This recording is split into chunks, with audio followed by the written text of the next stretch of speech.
Pada 6 Oktober 1970, Rene Louis Conrad, seorang mahasiswa ITB, tewas tertembak pasca sebuah insiden bentrokan antara mahasiswa ITB dan taruna akabri kepolisian. Bentrokan itu sendiri bermula dari saling ejek antar supporter dalam pertandingan sepak bola persahabatan di antara kedua perguruan tinggi itu. Peristiwa berdarah itu adalah ujian awal hubungan baik antara rezim Orde Baru dan mahasiswa, sekaligus ujian penegakan hukum di bawah kekuasaan Orde Baru. Peristiwa itu konon masih menyisakan pertanyaan hingga hari ini.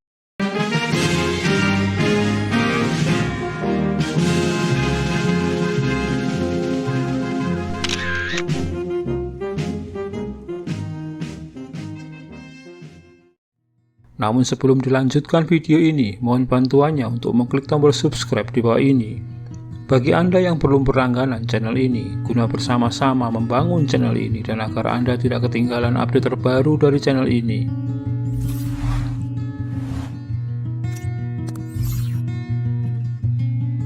Pada tahun 1970-an, di jalan-jalan kota Bandung banyak dijumpai taruna akabri kepolisian.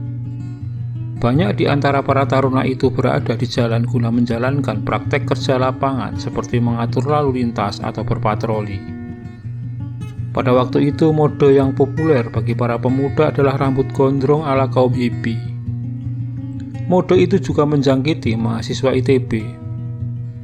Namun penguasa Orde Baru kala itu sangat membenci mode yang mereka anggap sebagai kebarat-baratan dan tidak sejalan dengan nilai-nilai budaya bangsa.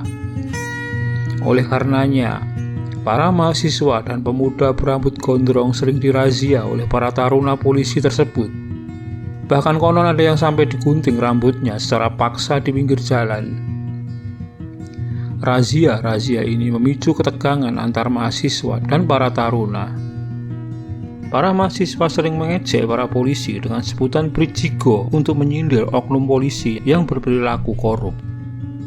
Suhu ketegangan antara para mahasiswa dan taruna ini makin tinggi. Suasana tegang dan panas ini ingin didinginkan dan dikendurkan oleh pimpinan ITB. Sesudah berkonsultasi dengan pimpinan kepolisian di kota Bandung, dicapai kesepakatan untuk mendamaikan mahasiswa dan para taruna dengan mengorganisir suatu pertandingan sepak bola persahabatan di lapangan bola yang pada waktu itu ada di tengah kampus ITB. Untuk menjaga terjadinya hal-hal yang tidak diinginkan, para taruna dan pembinanya tidak boleh membawa senjata api ke dalam kampus. Pertandingan persahabatan tersebut diselenggarakan pada tanggal 6 Oktober 1970. Kedua tim sepak bola saling berhadapan lengkap dengan para supporter mereka masing-masing. Pertandingan diiringi dengan teriakan supporter yang celakanya saling ejek satu sama lain. Tim ITB mencetak gol terlebih dahulu yang disusul teriakan ejekan para supporternya. Para mahasiswa itu mengejek para taruna kepolisian itu ber-IQ rendah sehingga hanya pantas berkuliah di akabri daripada menjadi mahasiswa ITB seperti mereka. Para taruna itu membalas dengan ejekan-ejekan serupa. Saling ejek itu berlanjut dan memicu perkelahian di antara kedua kelompok supporter. Tindakan cepat segera diambil dengan menghentikan pertandingan. Tim sepak bola taruna kepolisian diamankan dan digiring keluar melalui pintu belakang kampus. Para taruna yang menjadi supporter dikumpulkan dan digiring ke gerbang depan kampus menunggu bis polisi yang akan mengangkut mereka pergi dari kampus ITB. Beberapa bis yang dikawal pasukan Brimob kemudian datang dan para taruna masuk bis dan mulai bergerak meninggalkan gerbang kampus. Mahasiswa ITB pun bubar dan mulai pergi pulang. Rene Louis Conrad, seorang mahasiswa elektro berbadan tinggi dan berperawakan besar serta berwajah tampan seperti seorang Hindu, meluncur mengendarai motor besarnya. Ia berpapasan dengan rombongan taruna polisi dalam bis kedua di Jalan Ganesha. Konon ada taruna yang meludahi Rene sehingga Rene pun berhenti dan mendatangi bis yang masih bergerak pelan karena ada kerumunan mahasiswa yang pulang jalan kaki. Terjadilah adu mulut antara Rene dengan para penumpang bis itu.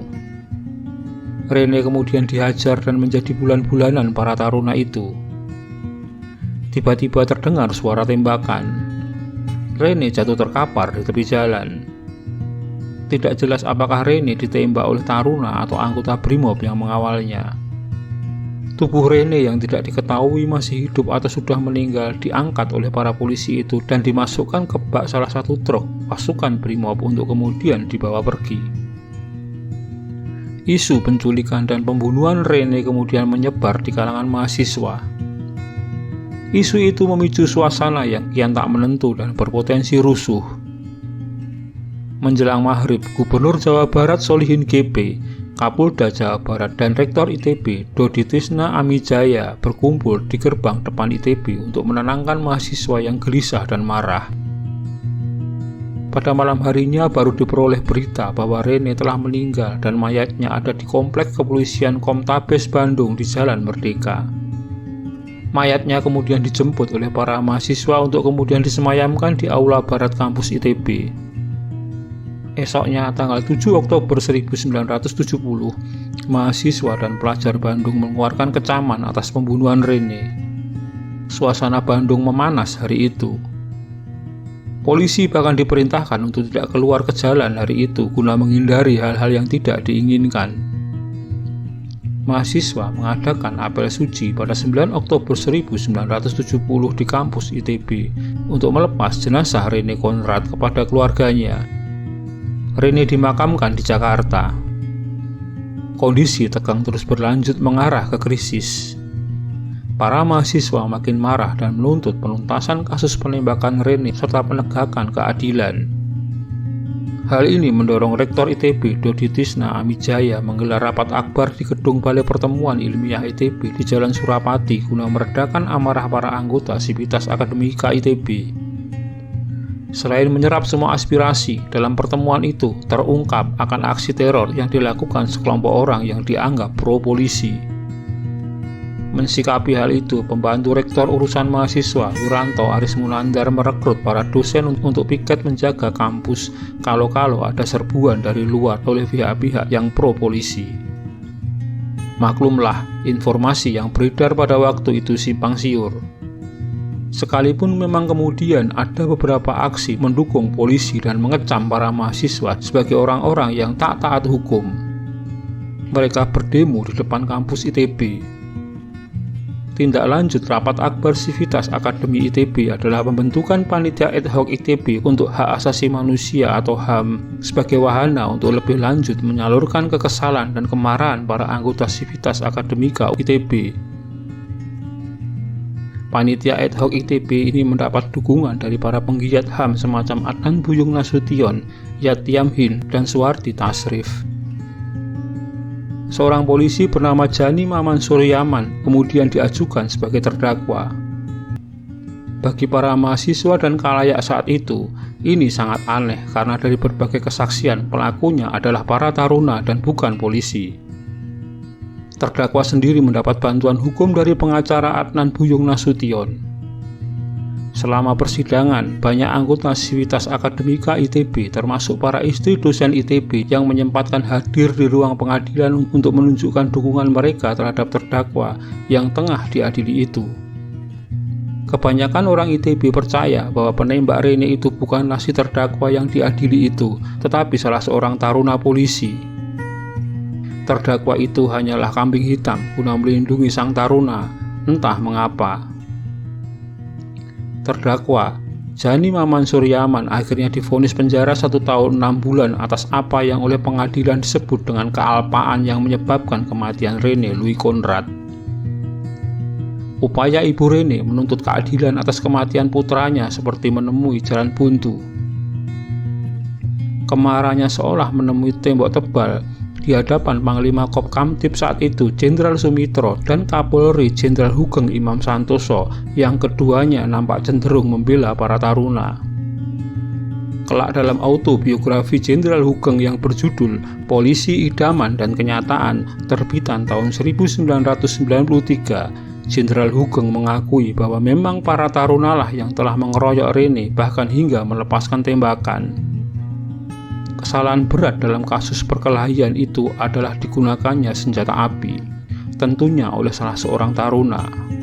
Saya sendiri merasa malu, tulis Sugeng dalam bukunya itu.